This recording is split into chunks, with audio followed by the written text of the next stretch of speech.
Protest, politics, and the global pandemic that continues to rage across Delaware. New cases are skyrocketing and hospital capacity is being stressed. Black Americans remain almost 4 times more likely to be hospitalized with COVID and almost 3 times more likely to die from it. We ask ourselves, how long can we hang on?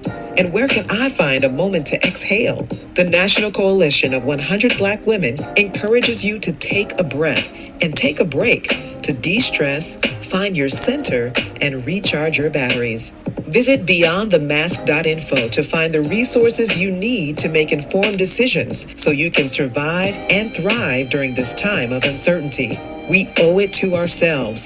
Find the help you need at beyondthemask.info. This message is brought to you by the National Coalition of 100 Black Women, Delaware Chapter. Sorry. Good evening, everybody. My name is Alicia Jones, and I am the communications chair for the National Coalition of 100 Black Women Delaware Chapter. I would like to thank everybody for coming in and on this wonderful, beautiful day. And I also like to share with you some of the resources. If you guys have an opportunity at some point this afternoon to take a look at the Beyond the Mask website, please do so to see all the resources that we have available, going from vaccine FAQs to job resources, scholarship resources, anything that's regarding some of the disparities that our community faces. I'd like to also welcome our panel of physicians to answer all your important questions, and then I'm going to hand off to Dr. Joan Coker. Dr. Coker, you can take it away.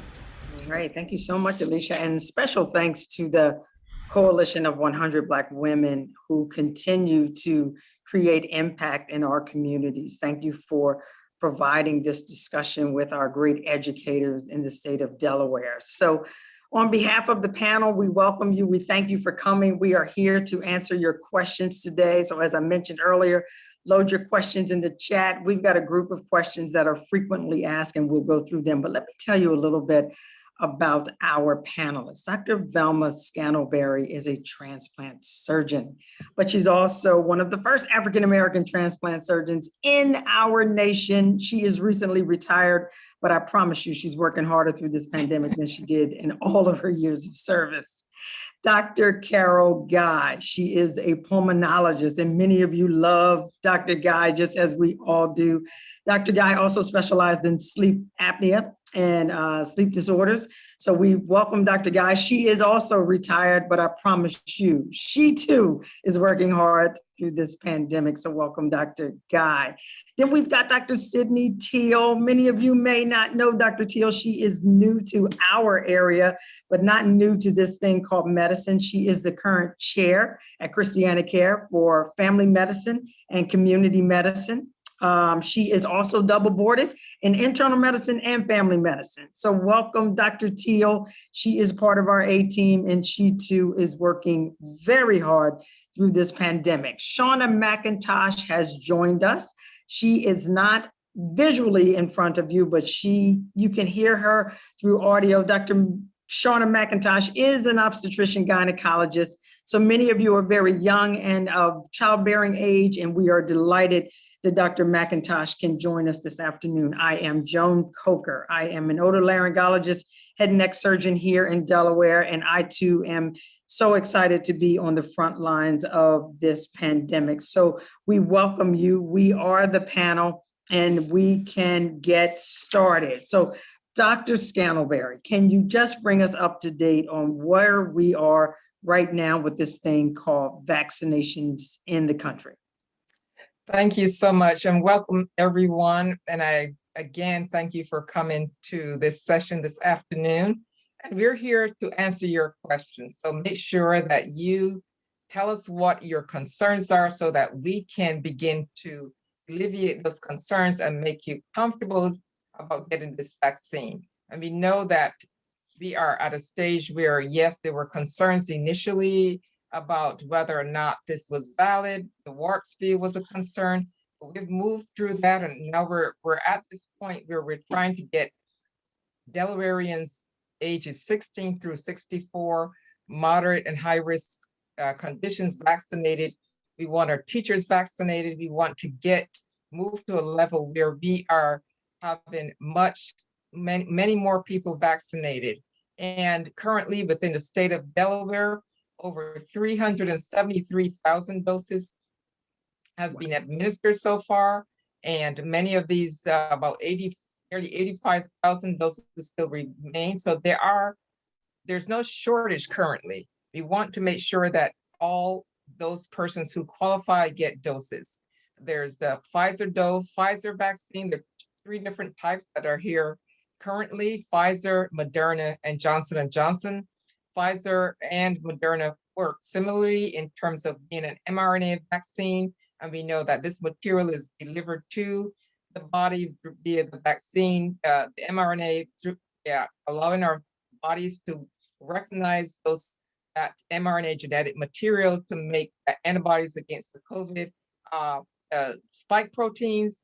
And once our body recognizes protein, it goes ahead and build our immune response by having our T cells and these lymphocytes remember this protein, and that's how it fights those proteins. Now, Johnson & Johnson, which I see has not been rolled out, but they're actually here in Delaware. There's supposed to be 11,000 doses that are available. And so it's Moderna, Pfizer, and Johnson & Johnson, and I'm not sure how they will distribute those. But the difference is that Johnson & Johnson is a vector vaccine that is delivered through a killed common cold virus called adenovirus, and the shell is used to deliver the vaccine. And once it enters your body, that shell, it disintegrates, is no longer present, and the genetic material goes on and continues to do the same, produce the antibodies in the same manner as the Pfizer or Moderna vaccines. The difference is that both Pfizer and Moderna require 2 doses. Pfizer is 3 weeks apart, and Moderna is 4 weeks apart. And Johnson & Johnson is a single dose, a single shot.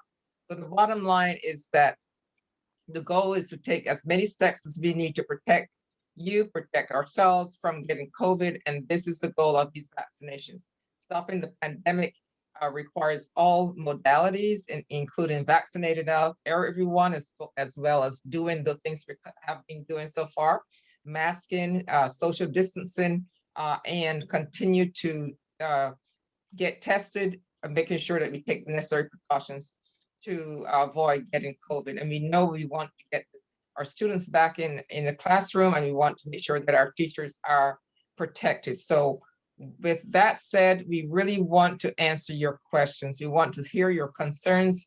So please, I don't see any questions in the chat. We want to know how can we help you get through this phase and feel safe about getting vaccinated.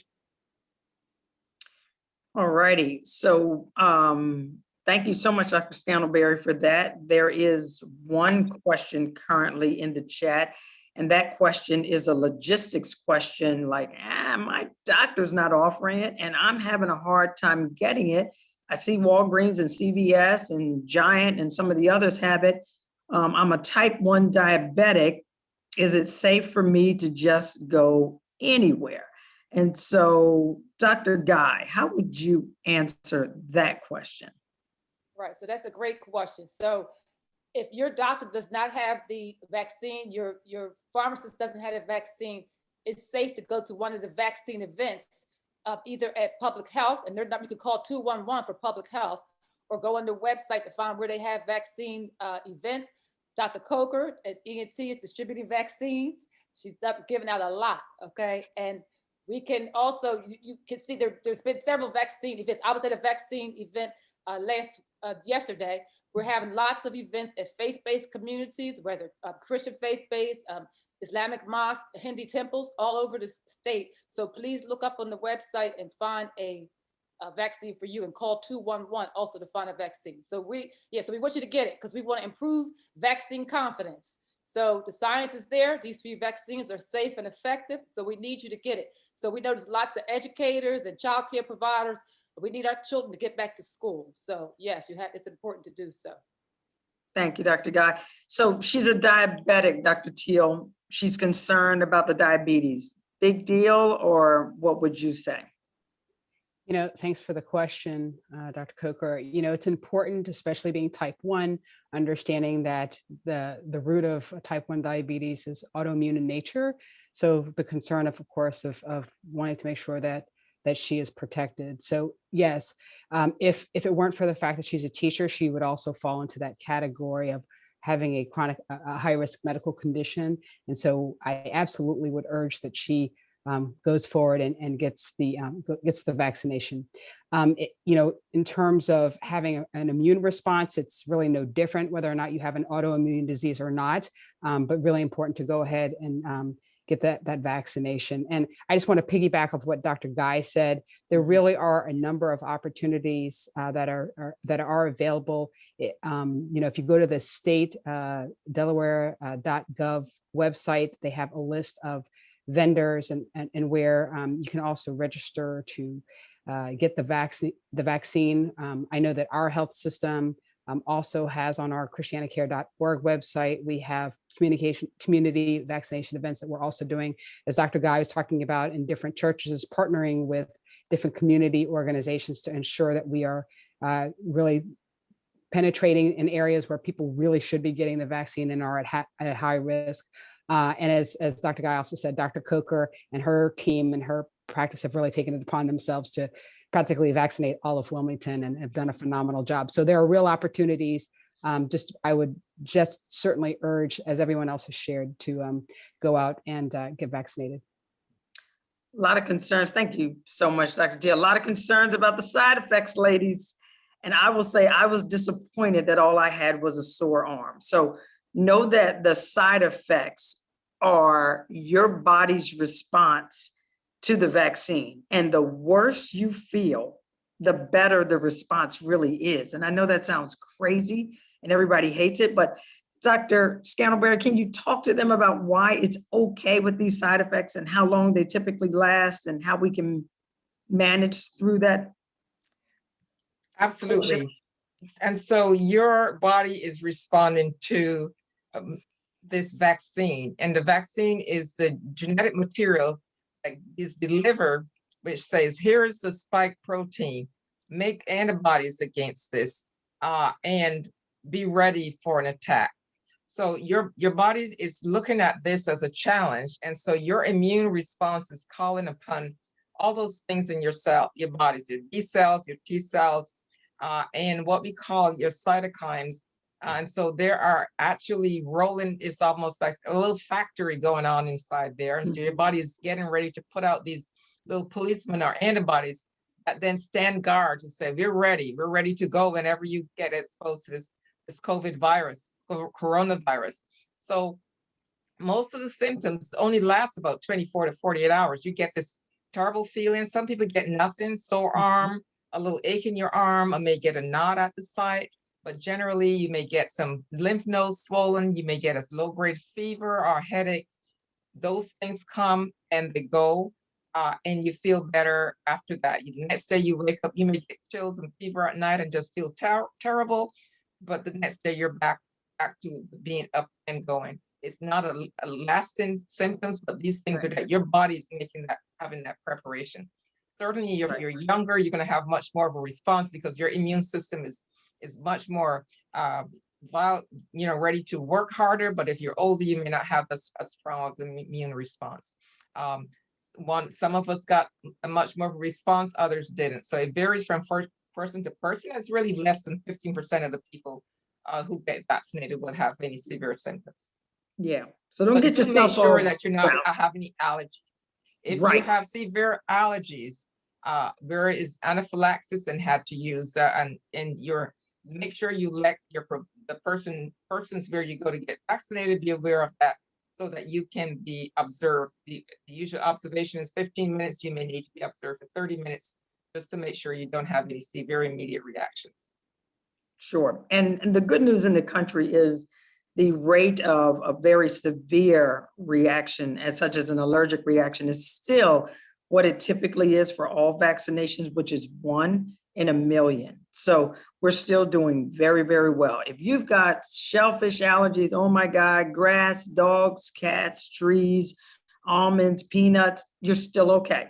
You are A-okay. We see you every day in our office, and we're vaccinating thousands of our allergy patients. So we do take a break of 2 days between your allergy shot and your vaccination, but you can still get the vaccine.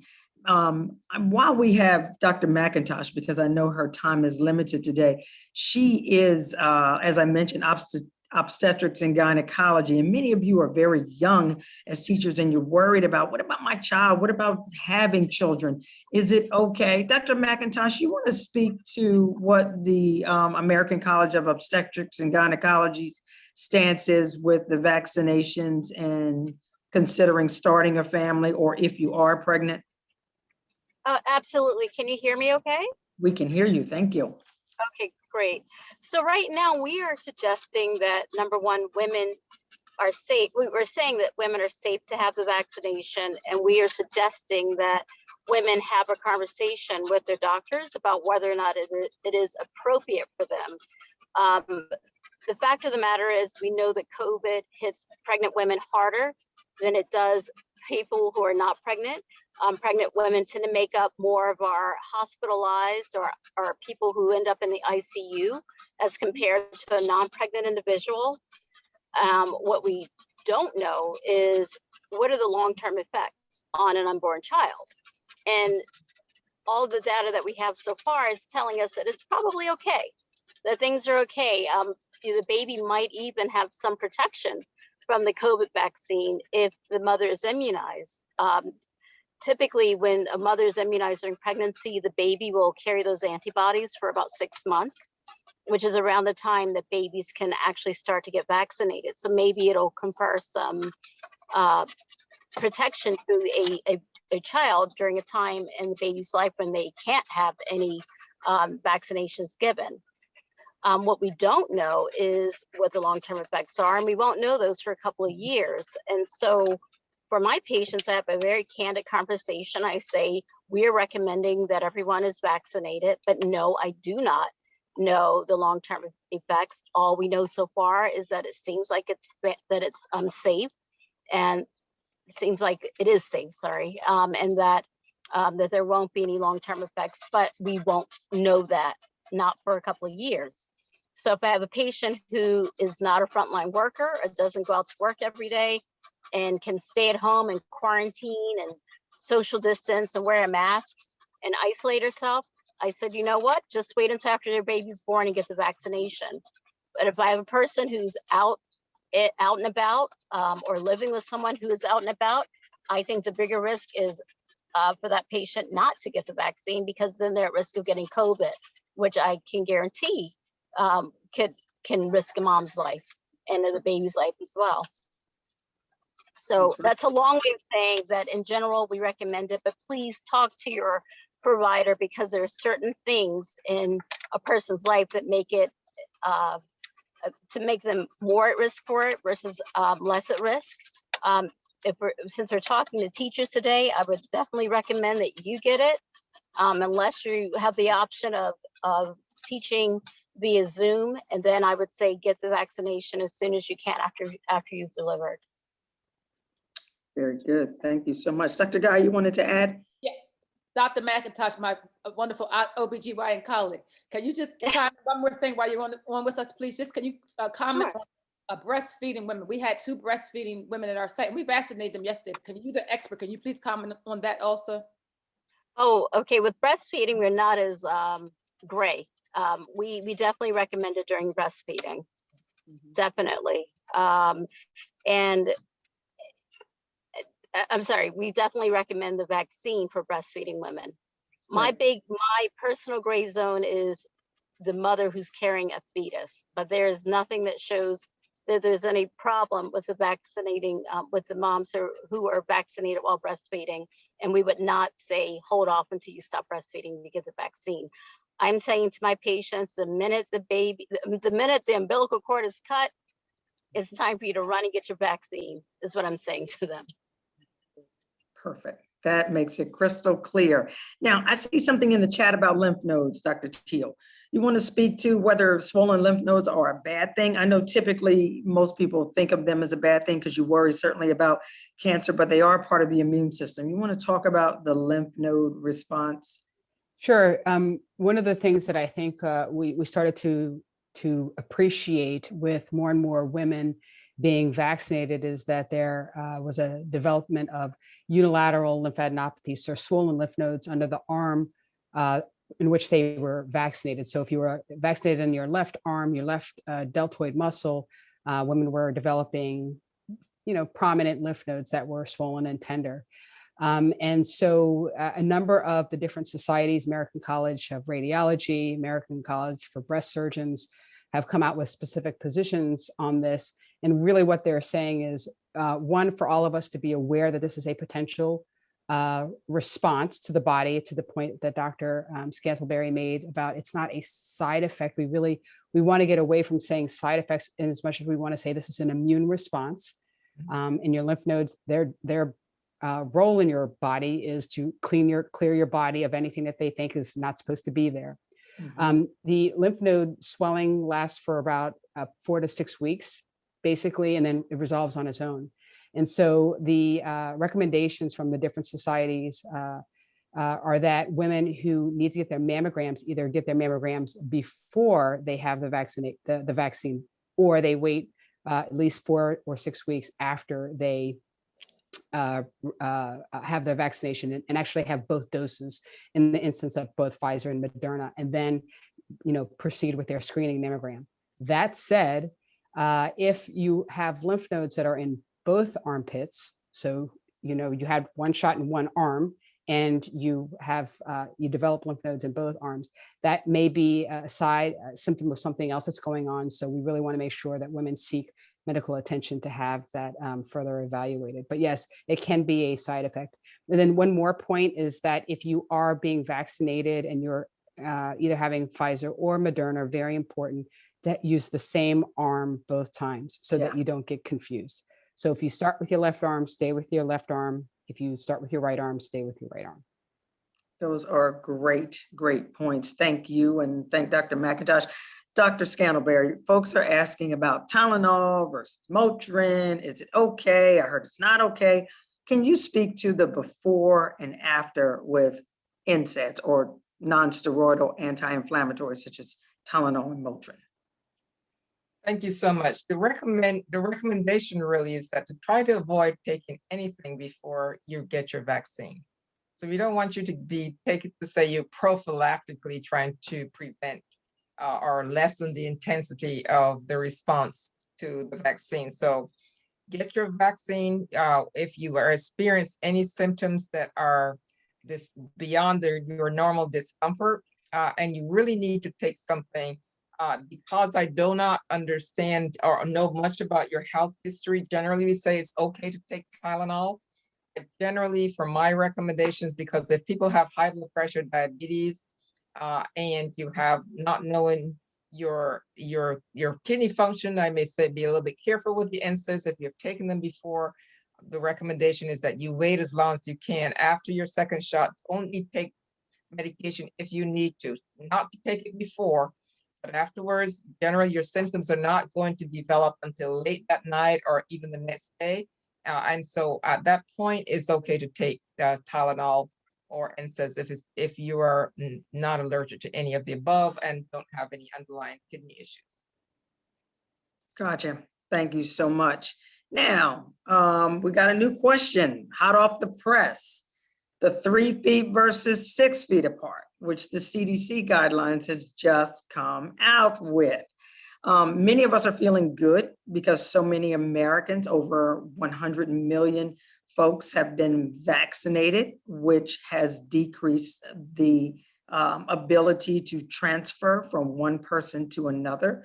So as such, the CDC has relaxed some of the guidelines, but many of us are like, but the kids aren't getting it. So how are we moving the kids closer, and yet we don't have them vaccinated? Now, I'm not sure who can answer this, but I got a hunch Dr. Guy may have some information because she has no problems reading everything hot off the press.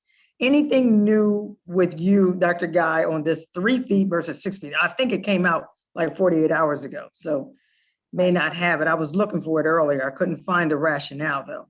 I can't find a rationale, but I'm gonna give pros and cons from a public health. Oh, let's go. Great. Okay, so I'll take it. I'm gonna do a public health perspective, right? We can Okay. make this, right? So first of all, as more of us are getting vaccinated, and we're not there yet. Israel's there, okay? In the United States, we have a long way to go. So, but we're making good progress, okay? And so when we get herd immunity, when we get up to 70 and 90%, right, of folks vaccinated, I'm great with that. And as Dr. Coker just said, the children, as they return to school, are not vaccinated. So the teachers are going to be vaccinated, which is great. So teachers, educators, childcare providers on the line, it's very important that we improve your vaccine confidence so you get vaccinated. Now, this 3 versus 6 foot distance, the COVID, which is called SARS-CoV-2 virus, is still the same. It hasn't changed, and there's some variants around now. So it still could spread, and it's spread by respiratory droplets. So if somebody coughs, sneezes, or does those things, it could be spread. But now, if you wear your mask, if we're masking, so if when you return to school, the teacher is masked and the students are masked, that has a tremendous effect on transmissibility. It decreases it dramatically. So the NIH and CDC did do some nice mask studies, some simulated studies, where they found that both, the participant and the receiver had their mask, and some double masking maybe could be helpful. I don't know that children will be able to, but maybe some older children could be able to double mask, and maybe even younger children. If you take a nice surgical mask and you take a cloth mask, on top of it, and you make sure that reduces the leak, it seals it better. So if you have a mask on as a teacher and you want to continue to mask up after your vaccine, I'll talk about that in a second, and the children have on their masks too, then you will reduce your transmissibility. So it makes me a little bit more comfortable that they're relaxing that. But here, and we'll be honest, we want the science and the right information. So it's imperative that we get students back to school, because on that public health scale, we could be tilting now that, it's probably a tilt. And you educators could tell me more about it, but I'm a mother and a grandmother. And so that the children are having lots of problems. They have lost learning. There's even some child abuse and all kinds of things going on because children are not back at school. And educators, I've been reading some of your stuff and saying that, wow, this could affect a child going all the way out, even a child who's in elementary school, going all the way up through high school and beyond. Like, what is their chance of going to college after this pandemic and those things? So we got to get kids back to school, right? So from a public health standpoint, it's kind of this seesaw. So I think that a lot of schools are under-resourced. I'm just to be quite frank, under-resourced, and might not be enough space too to put you in a space where you would have 6 foot. It might not be able to return the children to school if it's 6 feet. So perhaps that may have been one of the reasons for the 3 feet. But we can return safely, as I said, we really ensure that we are masked, that both the student and the teachers remain masked, that we could deal with the resource and hopefully fill in this resource gap with some more, I'm a doctor, but whoever has the legislator and some funds that we can fill in some of those structural gaps that may be a problem with the structures where the children are learning. Now, after we've been vaccinated, 2 weeks after our vaccines, whether you had all 3 vaccines, 2 weeks after your second dose of Pfizer, your second dose of Moderna, and your first dose and only necessary dose for the Johnson & Johnson viral vector vaccine, after 2 weeks, your immune system is nice and boosted, and you should be protected. You should have great protection. So the teachers will be vaccinated, but you want to still keep your mask on. There's this rare chance of transmissibility, but you're in the setting of a school, your classroom with lots of students. So teachers should still stay masked up. And then you guys will have that's going to be your policies and things, how to keep the kids masked up. So, and the studies have shown that when you're masked, you can save lives and reduce transmissibility. So I think that would help that 3 foot rule. And I think it was because we got to do this risk benefit public health thing about we got to get kids back to school. So they're probably, I'm not on those committees, but probably talked about how can we do that safely. And I think if we're masking plus doing that may give the right capacity to get the kids back to school. And those are my thoughts. That's just my opinion, my thoughts.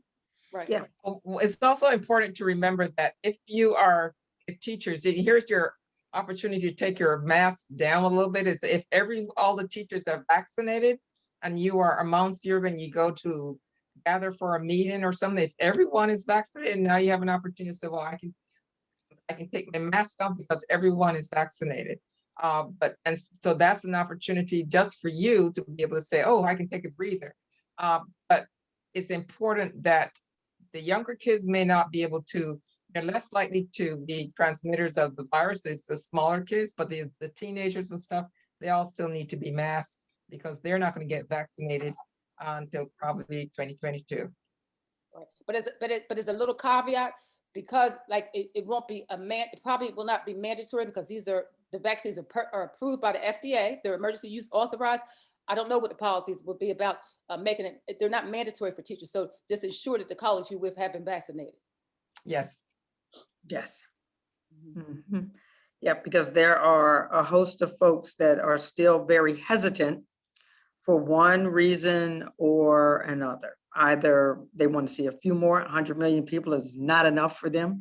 They need a few more people to get the vaccine. And then there are others that are persons of color that may be a little hesitant, just as many of us were, in all honesty. But what we know is that we can't continue to live like this. I mean, we've lost well over 500,000 people. We were losing 5,000 folks a day in several states. I mean, all of those numbers have either plateaued or come down, but this is not pixie dust. This vaccine is not pixie dust. It is not our ticket to freedom right now until we get to herd immunity, which is 75% of the national population. That's not your school's population. That's not Delaware's population. When we get to herd immunity, then we can travel about and go back to some semblance of normalcy. Now, someone asked, will we need a shot every year? Dr. Teal, what are you thinking? Will this be an annual booster shot every year for us? What are you thinking? Yes, sorry about the light on my face. I'm trying to get out of the sunlight, which is sorry. So I keep moving because I'm trying to get out of the light. So that's an excellent question, and I think it's one that we will continue to pose. Because of the novelty of the vaccine itself, it's anticipated, much like every other vaccine that most of us have had, where we've had to have boosters, that there will be the need for a booster. So, if I were to read the tea leaves today, I would anticipate that, yes, there will be the need for a booster. The other reason I would say that is because, that there have been some variants that have popped up. And as the different labs, Pfizer and Moderna and others continue to refine, much like the flu vaccine, every year it is refined. We will see the same approach that will happen with this vaccine. So I think that we can anticipate that there will be the need for boosters in the years to come. Yeah, I agree. The funny thing is, I feel like I need a booster right now. I feel like I got my shot so long ago, and with all these variants, I promise you, if they offer me a booster this summer, I'm going to take it. Do you hear me? I'm going to take it. Absolutely. Side effects, no side effects. If they offer me a booster this summer, I am taking it with all these little crazy variants going on. Dr. Scantlebury, this is one for you. This is from Miss Green. And her question is, we don't know a lot about the long-term side effects. And so would you talk about the side effects that we do know? And can you talk about some of the fears that people have because this is a new novel science, when really it's been in the works for about 30 years, but messenger RNA is a novelty vaccination for this country. You want to speak to that? Yeah, absolutely. And, we have not used this technology before. mRNA technology is new to us as far as vaccines. It's not a new technology in that it has been around, but not used for vaccination. It's been refined and it's been around for 40 years, but it's been dismissed. Moderna was the first company who saw the potential of mRNA technology and jumped on it and developed their company just specifically to advance mRNA. And so, yes, we do not know the long-term consequences of mRNA vaccination, but we do know that this has wonderful potential for treatments in to come, whether it's cancer, even autoimmune diseases. There's so much potential that this could be used for. But as far as the vaccine itself, yes, there is that fear of skepticism. It likely was developed fast, but you have to remember a lot of the warp speed and the fear that was out there had to do with the fact that it seemed like a short amount of time. But when you have a company when you have a government that was willing to put billions of dollars to say, develop this vaccine and make it in large supply so that we can fix this pandemic. That has never been done before. Most vaccines take years to manufacture because there's not enough funding to get it through. So the funding really pushed this through to say, you can do this because you need funding to get all those people who volunteered for the trials had to be monitored and followed. And so it needs a lot of money to come up with 70,000 people to get this vaccine and just give some placebo. So that takes a whole lot of people and a whole lot of strategy. And then we know that it was tested across many different countries. We know that Moderna, there was some skepticism and that it didn't include enough people of color, but they partnered with Baltimore, University of Maryland, and they halted their study and they say, yes, we need more Black and brown people in the study. And so, yes, they made sure that they pushed from 3 or 4% to 10% enrollment of people of color. And so while we know that there is some fear, and we admit there are fears, we also know that there are people of color who were at the table. Maya Corbett, who was from the NIH, who was incredibly involved in this vaccination rollout and design. And so we know that it is not targeting only people of color. And we know that I don't know where we are with the number of people who have died. And we all know someone who's had COVID or died of COVID. And not so much and so the consequences are, do you want to wait and get COVID? And while you may recover, there are those who are long haulers who still don't have the cognitive ability back, who ended up with blood clots, who still are debilitated because of the chronic fatigue from COVID. So it's not just simply you get it, you get over it, and you do well. Not everyone goes down that path. So are they unknown consequences? Their long-term effects, we don't know what this will do down the line, but you have to ask yourself, am I willing to take that risk with getting COVID and potentially dying, depending on whether I'm a person of color with high blood pressure, diabetes, history of cardiovascular disease, which makes up a whole lot of us. So there's a reason to have that fear, but you have to weigh the risk benefits of this vaccine, of survival. And the longer people wait to get vaccinated, the more this virus mutates because it goes from person to person and it goes, hey, I can come back. You go in one form, it bounces around, and now you have another mutant, another variant that you have to challenge. And every time you have another variant, because your body makes that change and the next person catches it, it's a lot maybe of a different form, the more difficult it is to get to enough people. Then you have to change your vaccine and add variation. So we need people to be vaccinated so we can stop this virus from floating from one person to another, killing people, and also mutating. So that's very important. Long-term effects, if you're young and healthy and want to take your chances, that's up to you. But if you have comorbidities and you have a higher chance of having severe complications from this COVID-19, you want to be think thoroughly and seriously about not taking this vaccine. Gotcha. Thank you so much. That is helpful. Now, I think Dr. McIntosh is still there. I just wanted to add that we are still losing 1,400 people a day Absolutely. to this disease. We can't underscore that. And even though I've been vaccinated, I have patients who will take their masks down and start talking to me as if things are back to normal. I'm like, no, there are variants. That P1 variant coming out of Brazil is a little scary. We don't know if it's going to be affected by the vaccine. And I don't know who has that P1 variant. We're not typing people when they're positive for COVID. So I don't know what you're bringing to my office. So we still have to be vigilant. And we still have to acknowledge 1,400 people a day in America dying is still too many for me. And we have a variant right in New York City already.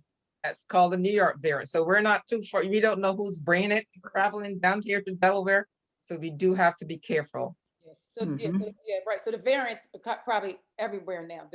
Can you hear me? Yes. Yes, Mhm. and they're more transmittable with more complications. Right, so the variants, right, so some of them are more transmittable and some of them are even more serious and have caused more severe disease. The good news is some of the data on and so we can't, that's what I said, we have to be vigilant still about masking. And we can't, there's been some data that the good news is that some data does show that the present vaccines we have available do have efficacy. The efficacy is reduced. And for example, that's why the efficacy on the Johnson & Johnson, which is a viral vector vaccine, was probably a little bit lower. It's still excellent. It's way better than influenza. So for example, in South Africa, it maybe only was around 57, 60% because they have this variance out of South Africa. But when we looked in the United States, we were already, we were up to 70%, but we were actually 86% for severe, moderate to severe disease. And we're trying to protect against moderate to severe disease. We don't give vaccine to prevent you from getting a cold, to get some mild symptoms. So we're giving vaccine to keep you out the hospital, to keep you out of an intensive care unit, to keep you from dying. So the good news with the variant is if we can get the population vaccinated, we could get some herd immunity. We'll still be protected from the variants. I think the point is we got to grow, and they're doing Biden administration is doing a better job. Our public health system has to be, the infrastructure of public health in America is not strong enough.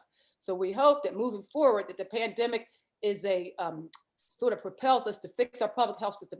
It's broken, okay? So, and this pandemic just sort of emphasized that point that our public health system is underfunded, is broken. And we need to, moving forward, as we said, we probably need boosters. And also because the world's globalized and I love it. One of my children lives in Tokyo, it's great, right? But we travel domestically, we travel overseas, and I don't intend to stop. I love it. And most of Americans love it and people all over the world love it. I'm gonna go to, I don't know, we'll see if I can go to Africa this summer. We're not sure, we'll see what happens, right? Exactly. That being said, we're gonna continue to travel, right? So we're gonna probably need boosters. These vectors will change because we're globalized now. So we're gonna probably have to do a lot of culture shift, for example, like masking when we travel. When we travel, just between states, or when we travel on airplanes, buses, and trains in the future, there's gonna be a shift, right? We're gonna wear masks and things. So I think that's, we'll see what happens. You're absolutely right. There's a question if I in can the make- chat. Go ahead. Oh, and I was gonna say, I knew you're probably gonna get to the question in the chat, and this will actually piggyback off of that. I think we don't want to understate that the vaccines are not the panacea, right? In other words, we know that at best 94, 95, 96% efficacy. So effectiveness with Pfizer and Moderna, a little bit lower with Johnson & Johnson. But to your point, Dr. Guy, if we can get people vaccinated, we are talking about your risk, even if you have the vaccine, and very important, you may still potentially get an infection. However, you will have much milder disease. And that's what's really, really important here. So when we think about morbidity and mortality, people who are dying, and to Dr. McIntosh's point, 1,400 people a day, when we get to a place where we have herd immunity, yes, we will have people who are ill, but they will not be dying from this disease. That's really, really important for us all to take away. That's correct. That's correct. You will keep you from dying. Them, right. So for example, our ICUs would fill up and we wouldn't have anywhere to treat the patients. So it may have been too that the resource was scarce. So like if we had a space to treat them in New York or other part in Italy, different parts of the world, and here in the US, we could have treated them, or in the South or in California, but you don't have enough space to do that. Here we know works, you don't have the space, the capacity to do it because it got overwhelmed. Yeah. And just one more point I want to emphasize back to that, I was kind of thinking back to the point about this risk benefit about, getting our kids back to schools. They got to get back to school, right? So about the 3 feet. One other thing too, that is something that's important that makes teachers maybe who teach elementary children feel a little more comfortable, because you got to feel comfortable in your classrooms. Small children who are smaller, and we'll come to as compared to high school children who are the same size as we are, right? So the smaller children do have less transmissibility. So we're learning some interesting things and some simulations. So it is, if the body is smaller, you have to mask still, but the smaller children have less transmissibility. So there has been some data out of elementary schools too, where the transmissibility was lower. That's not going to apply for junior high and high school. No, absolutely not. They're even more social. So it's a whole nother set of issues. But the baby children, the smaller bodies do transmit less. So we got about 10 minutes and we've got 2 questions that we need to answer real quickly. Dr. McIntosh, sterility, microchips, is anybody tracking anybody? Is anybody creating sterility with these vaccines? Is that the goal? Is this population control in a nutshell?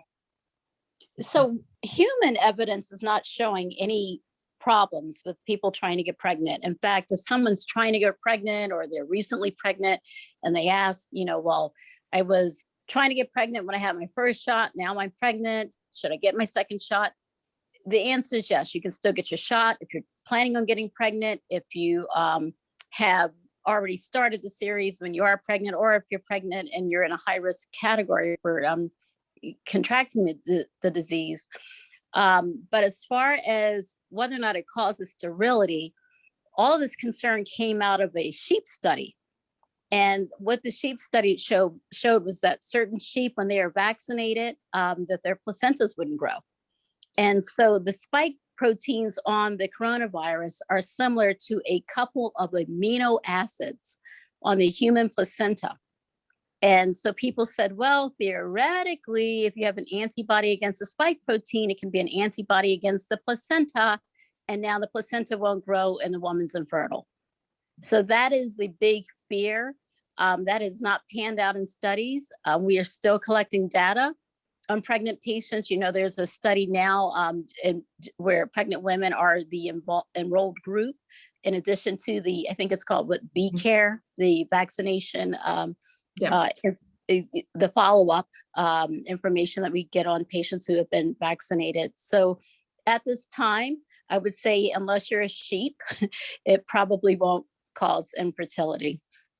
Yeah, we got teachers on the line. We don't have any sheeps. We don't have any sheep. Let me be real clear, not sheep. That's right. We don't You have get any corrected. sheep on the line. Let me correct that. Okay, now, second question. Here we go.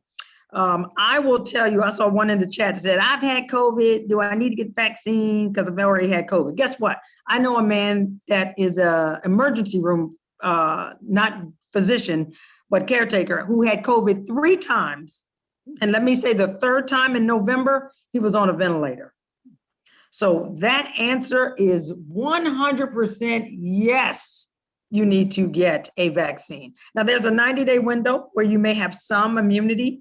And so the question is, when do you get the vaccine? Not if you still need it.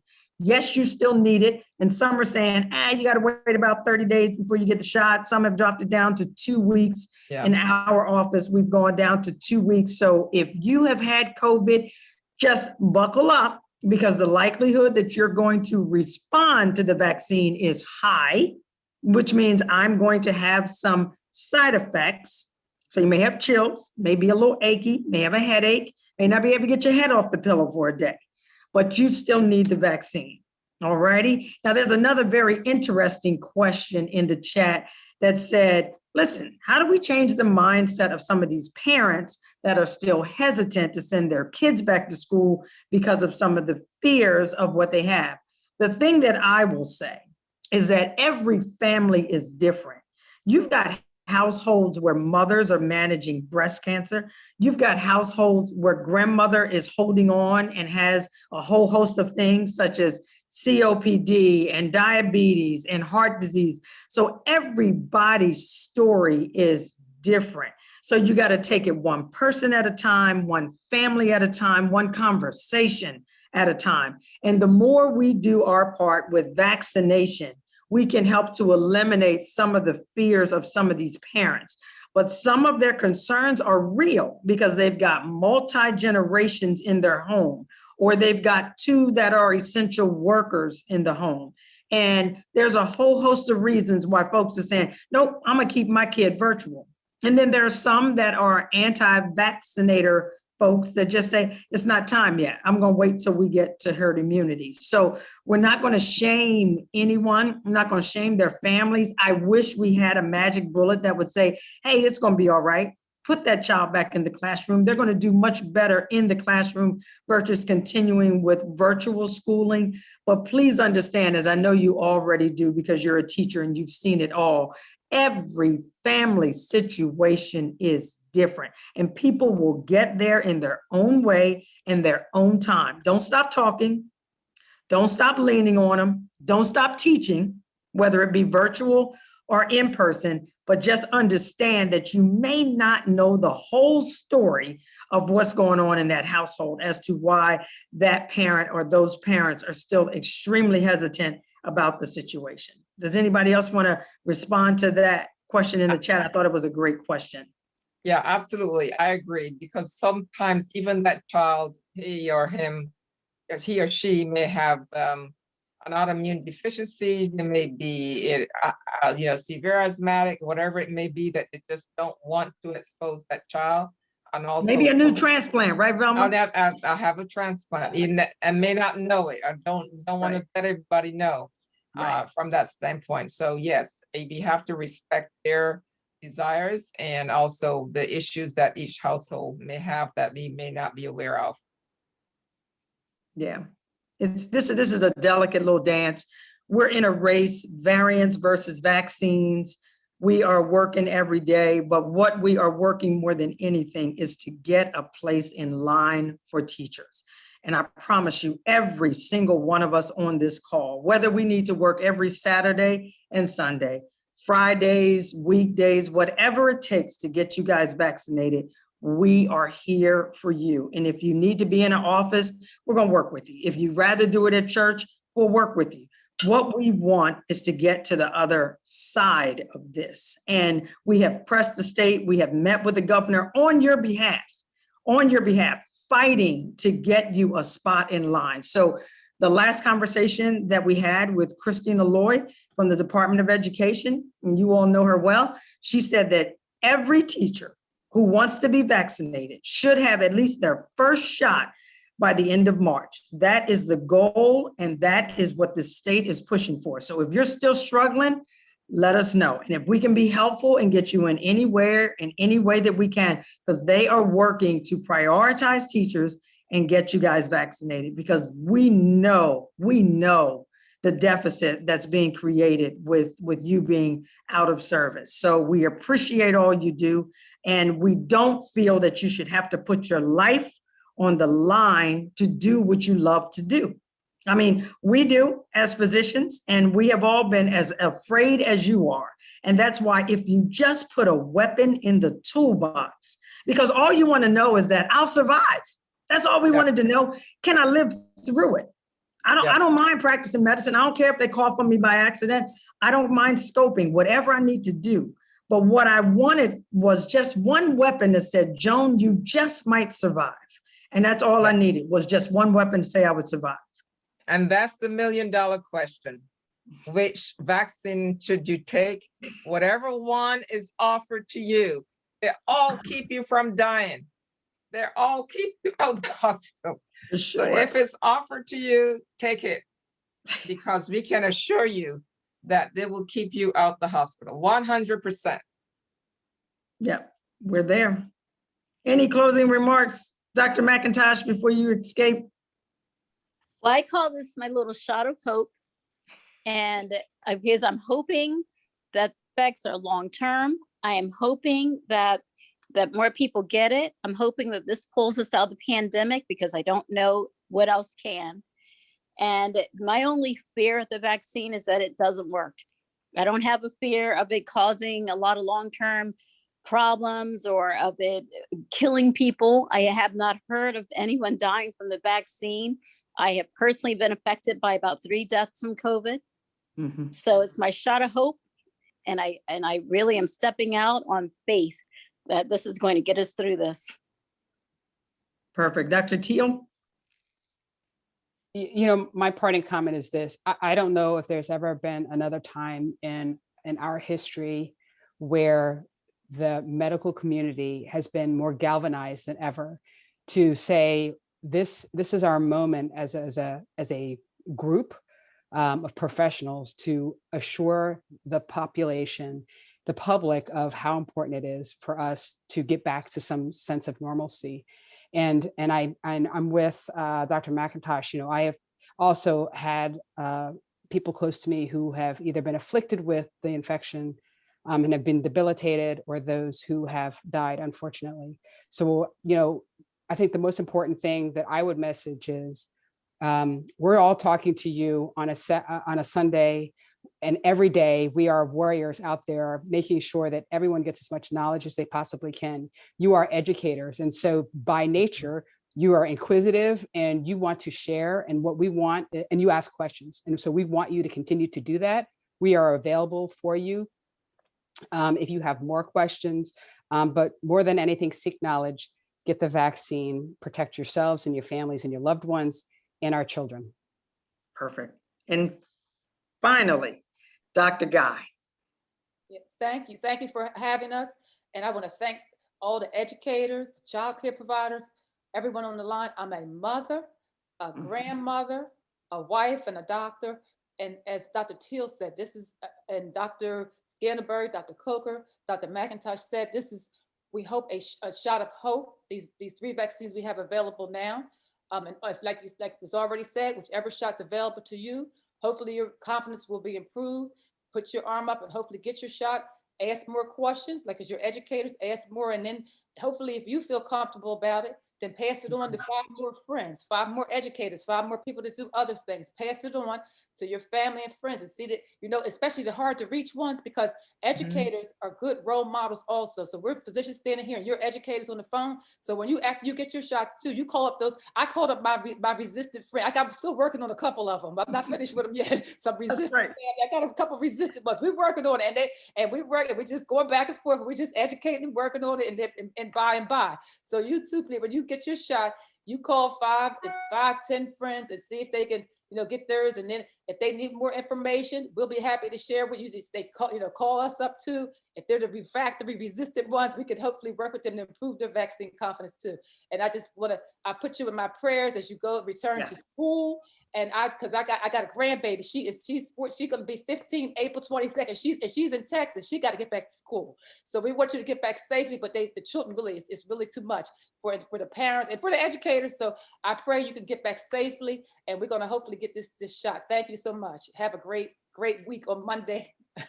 Perfect. And in closing, we were fortunate enough to have Cassandra Jones with us from the Department of Public Health. And Cassandra, is there any message you want to send to the teachers, just to the educators, I'll say, just to make sure that they all know exactly what's available to them? And thank you so much for you all's hard work, because I know it was a full court press getting this done. Thank you so much.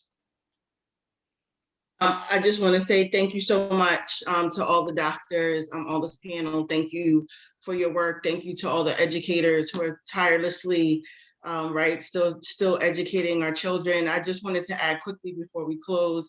Dr. Coker said, and really, I just really wanted to underscore it from a public health perspective, that we're really pushing hard, working in partnership with the Department of Education to make sure that all educators are prioritized, educators, child caregivers, and not just teachers, all of the people that work with you as teachers every day. So all of the professionals in the school setting that will come in contact with kids are also prioritized at this time frame to get access to vaccines. So please reach out to the Department of Education. As Dr. Coker said, if you're having any issues or challenges getting set up for a vaccine appointment through Department of Education, there are many other avenues, and we can help support to make sure that you get in somewhere. Thank you. Perfect. Thank you so much. And thank you again to the National Coalition of 100 Black Women Who Can't Stop, Won't Stop. Thank you for your messaging campaign. Thank you for allowing us to be a part of it. And I will turn it back over to the illustrious Ray Jones Avery. Thank you. Thank you so much. Again, on behalf of the National Coalition of 100 Black Women, Delaware chapter, our entire membership, and in the community, we want to thank our doctors. Each time we are together, I am more informed, but I am inspired, because they'll tell you they had to wrestle me to the ground to get a flu shot. I am double vaccinated, and I'm relieved. And that has a lot to do. That has a lot to do with the decision making. So thank you. We are so very grateful for Dr. Scantlebury, Dr. Guy, Dr. McIntosh, Dr. Teal, Dr. Joan Coker, Cassandra Coates Johnson. These sisters have been working around the clock for over a year now, and look at them. They're still shining. So thank you so much. I want to thank our communications chair, Alicia Jones. Again, please visit Beyond the Mask. There are lots of resources, COVID and Beyond the Mask, on there for you. We also want to invite you, and Cassandra is our partner in this work as well.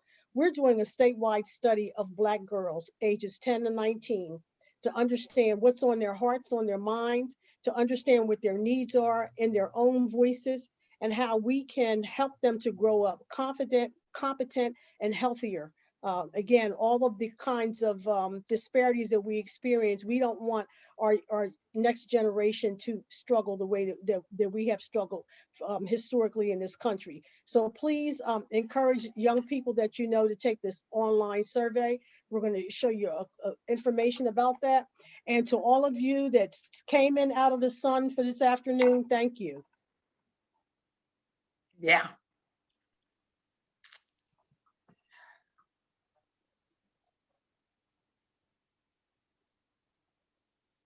No audio.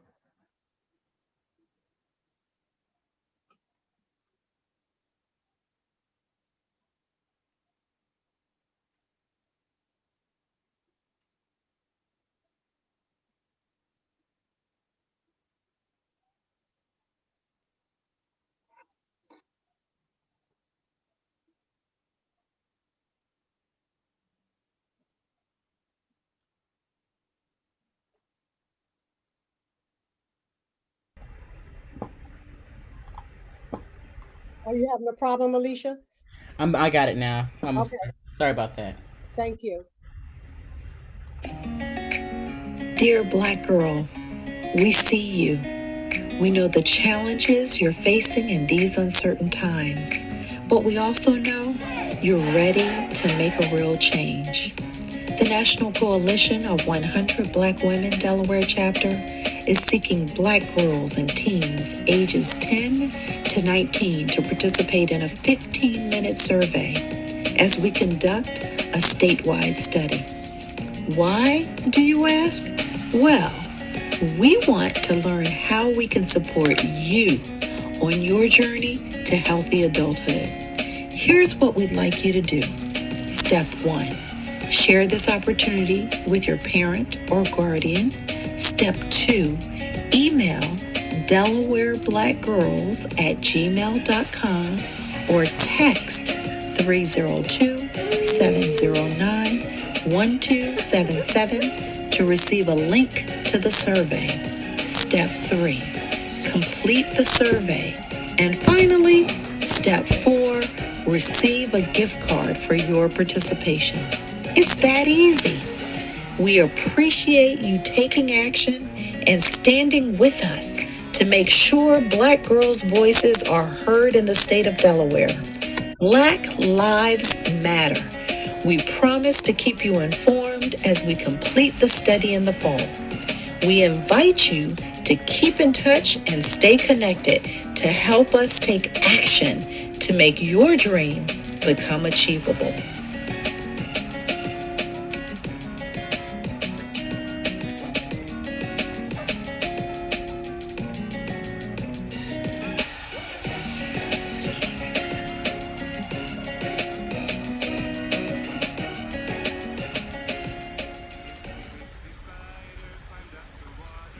Again, thank you, everyone, and thank you. Alicia created both the opening and the closing commercial herself, so I just want to give her a shout out and a hand clap for that. Thank you all. Thank you all. For those of you that have absolutely nothing else to do, there's a happy hour with a chef, the gentleman cook-off chef, William, will be doing a happy hour and showing us how to prepare a meal. At 5:30, you can go to ncbwde.org if you're interested. And if you're busy, you can watch the video playback. Thank you, everybody. God Thank bless you, you all. everybody. Thank Yes. you. Thank you. Thanks for the invitation. Mhm. Okay. That was a good conversation.